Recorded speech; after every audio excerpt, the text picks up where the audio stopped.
இந்த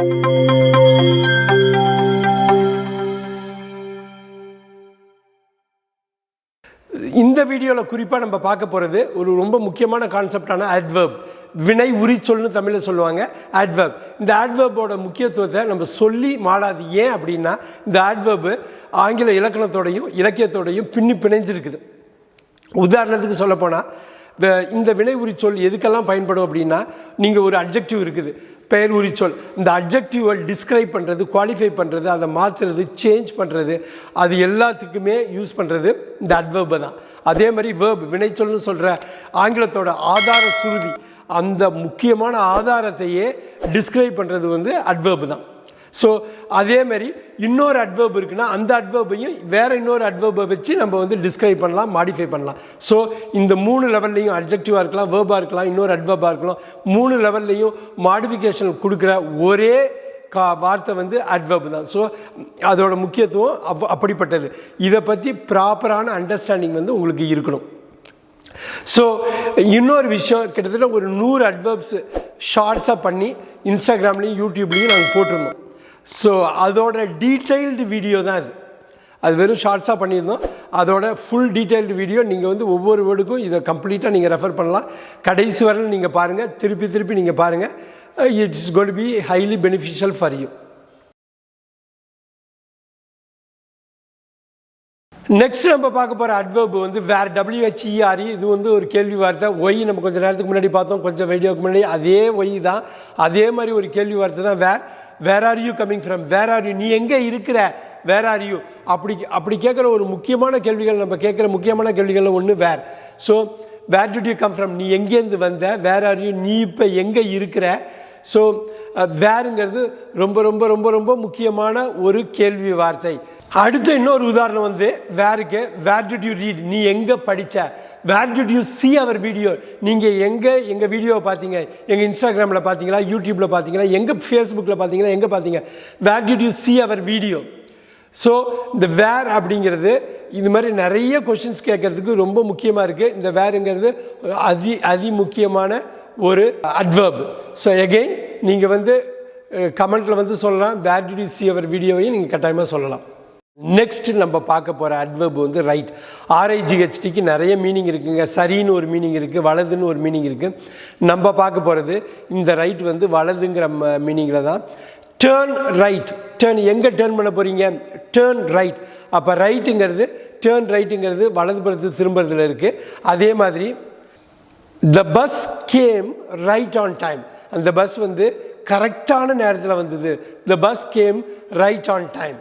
அதே மாதிரி இன்னொன்று the tour starts right here. இந்த டூர் இந்த பாயிண்டில் தான் தொடங்குது. The tour starts right here, turn right. அப்புறம் the bus came right on time. இது எல்லாமே ரைட்டை அட்வர்பாக பயன்படுத்தி உண்டாகக்கூடிய வாக்கியங்கள். நெக்ஸ்ட் நம்ம பார்க்க போகிற அட்வர்ப் ஆஃப், OFF. இது OFன்னு சிங்கிள் எஃப் உள்ள ஆஃப் கிடையாது, அது வேற. இது OFF. இந்த OFF adverb for example, he drove off, அவன் டிரைவ் பண்ணிட்டு வெளில போயிட்டான். ஆஃப்னா அப்பால் செல்லுதல். ஸோ ஹீ ட்ரோவ் ஆஃப்னா அவன் வெளியில் போகிறான் அப்படிங்கிறது ஒன்று. இன்னொன்று ப்ளீஸ் சுவிட்ச் ஆஃப், ப்ளீஸ் சுவிட்ச் ஆஃப் த லைட் அப்படின்னா லைட்டை ஆஃப் பண்ணு. ஆர் டேர்ன் ஆஃப்னு சொன்னாலும் நீ லைட்டை ஆஃப் பண்ணுங்கிறது அர்த்தம் தான். அடுத்தது ஹீஸ் ஆஃப் டுடே அப்படின்னா அவர் இன்றைக்கி வேலையில் இல்லை, லீவில் இருக்கார். He's off today. Again he's off today, he drove off, please சுவிட்ச் ஆஃப் த ஃபோன். ஸோ இந்த ஆஃப், OFF ஆஃப்ங்கிறது, ஆஃப்னா அப்பால், தொலைவு, மறை, மூடு. நெக்ஸ்ட் நம்ம பார்க்க போகிற அட்வர்ப் ஆல்வேஸ். ரொம்ப பவர்ஃபுல்லான வேர்டுங்க இது. ALWAYS. ஆல்வேஸ்னால் எப்பொழுதும், எப்பொழுதும், எப்பொழுதும், ஒருபோதும். ஆல்வேஸ், எப்பொழுதும். ஐ ஆல்வேஸ் டேக் வாட்டர் அப்படின்னா எப்பொழுதும் நான் வாட்டர் எடுத்துக்கிட்டே இருப்பேன். I always take water. இப்போ பாருங்கள், you have to be always truthful. நீ ஒரு உண்மையான ஆளாக எப்பொழுதுமே நடந்துக்கணும். One should be always honest. ஒரு ஆள் எப்பொழுதும் நேர்மையாக இருக்கணும். Because honesty is the best பாலிசின்னு சொல்லுவாங்க. இந்த ஆல்வேஸுங்கிறது அவ்வளோ முக்கியமான ஒரு ஒழுக்கத்தை குறிக்கிற ஒரு வார்த்தை. Always, I always like him, எனக்கு எப்பயுமே அவனை பிடிக்கும் அப்படிங்கிறது. ஸோ ஆல்வேஸ்னால் எப்பொழுதும், எப்பொழுதும், எப்பயுமே உண்டு, இது அப்படிங்கிறது மீனிங் குறிக்கிறது. நெக்ஸ்ட் நம்ம பார்க்க போகிற அட்வர்ப் வந்து ஆல், ஏஎல்எல், ஆல்னா அனைத்தும் அப்படின்னு அர்த்தம். ஹீ லிவ்ஸ் அலோன், அவன் தனிமையில் இருக்கிறான். அப்படி இருக்கிறப்ப ஹீ லிவ்ஸ் ஆல் அலோன் அப்படின்னு நீங்கள் போட்டிங்கன்னா தன்னந்தனியாக அவன் மட்டுமே இருக்கிறான்னு ஒரு ஸ்ட்ரெஸ் கொடுப்பீங்க. அதுக்காக தான் இந்த ஆல் பயன்படுது. இது ஒரு adverb. He lives alone, he lives all alone. அதே மாதிரி இன்னொரு உதாரணம் இருக்குது. அதை பார்த்தீங்கன்னா ஐ லவ் தம் அப்படின்னு சொல்லி அவர்களை நான் வந்து நேசிக்கிறேன். அதில் வந்து நிறைய பேர் இருக்காங்க. எப்படி அதுக்குள்ளே எப்படி பிரிக்கிறாங்க? ஐ லவ் தம் ஆல், நான் அவர்களில் எல்லாரையுமே நேசிக்கிறேன், நான் அவர்களை நேசிக்கிறேன், நான் அவர்களில் எல்லாரையும் நேசிக்கிறேன்னு வர்றப்ப கம்ப்ளீட்டாக இது கவர் ஆகும். ஸோ இந்த அட்வர்பு வந்து ஒரு பூரணத்துவத்தை கொடுக்குது.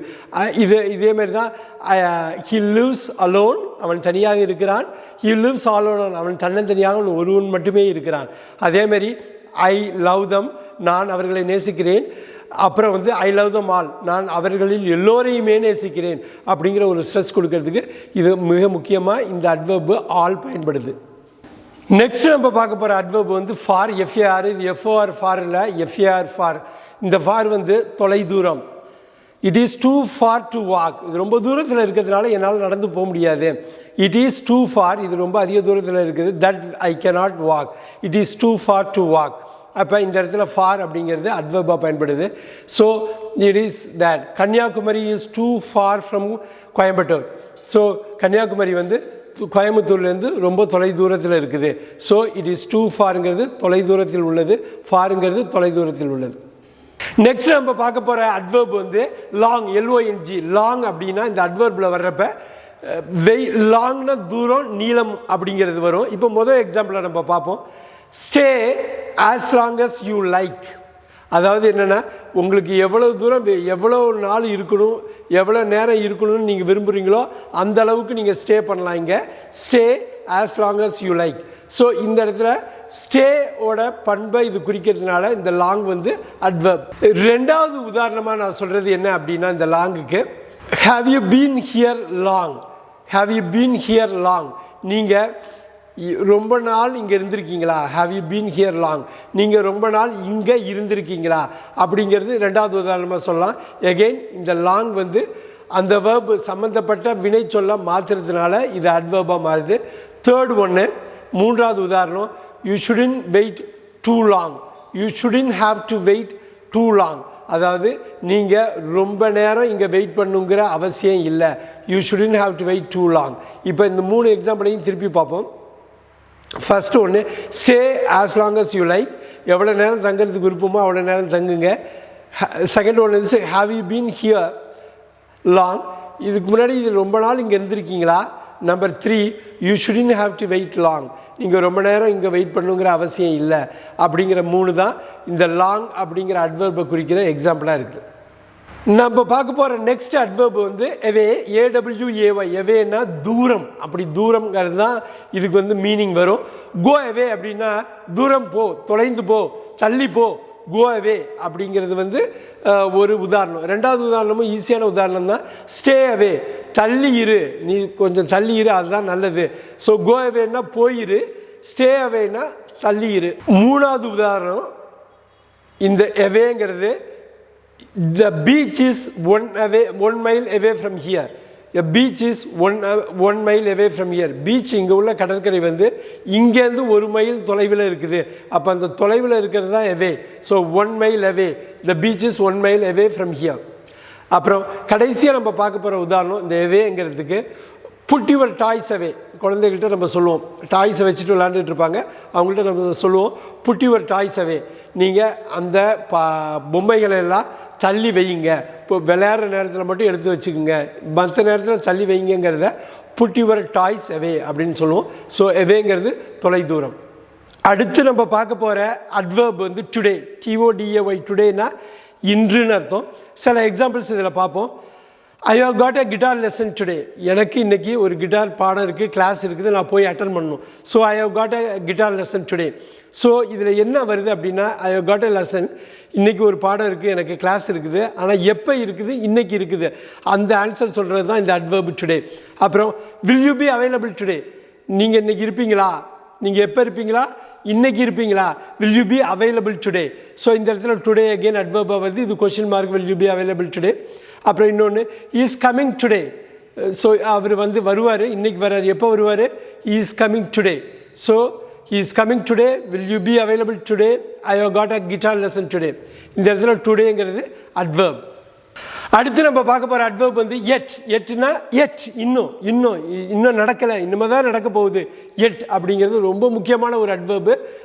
ரொம்ப முக்கியத்துவம் வாய்ந்தது. ஏன் அப்படின்னா நீங்களே பார்க்கலாம். அதில் it has not been decided yet. இன்னும் இது முடிவு செய்யப்படவில்லை. டெசிஷன் எடுக்கிறதுங்கிறது ரொம்ப முக்கியமான விஷயம். இன்னும் இந்த முடிவு எடுக்கப்படவில்லை. It has not been decided yet. இந்த டெசிஷனுங்கிறது டிசைடட் தான் இங்கே வேர்ப், முடிவு எடுக்கப்படுறது. அந்த முடிவு எடுக்கப்படுறது எட் டு கெட் டிசைடட் அப்படின்னு நம்ம சொல்கிறப்ப இன்னும் முடிவு எடுக்கலை அப்படிங்கிறாங்க. அந்த டிசைடடை சேஞ்ச் பண்ணுறதுனால இது அட்வர்பாக இருக்குது. It has not been decided yet. அப்புறம் இன்னொரு பாப்புலரான ஒரு எட்டு வந்து I have not yet watered the plants or the flowers. I have not watered the flowers. எங்கள் வீட்டில் உள்ள எங்கள் தோட்டத்தில் உள்ள பூக்களுக்கு இன்னும் நான் தண்ணி ஊற்றலை. I have not watered my flowers yet. நான் இன்னும் அந்த பூக்களுக்கு தண்ணீர் ஊற்றவில்லை. எகெயின் இந்த தண்ணி ஊற்றுறது தான் வாட்டர்டுங்க. வாட்டர்டுனா தண்ணி ஊற்றுறது. எட் அப்படிங்கிறது இன்னும் தண்ணி ஊற்றலை அப்படிங்கிறது குறிக்கும். எகெயின் எட்டுங்கிறது இன்னும் அப்படிங்கிற மீனிங்கில் வருது. நீங்கள் இந்த வீடியோவில் நிறைய பார்த்துருக்கீங்க, நிறைய அட்வர்ப் பார்த்துருக்கீங்க. இன்னும் அதிகமாக அட்வர்ப் இருக்குது. அடுத்த பார்ட்டில் நெக்ஸ்ட் செட் ஆஃப் அட்வர்ப்ஸை நீங்கள் பார்க்கலாம்.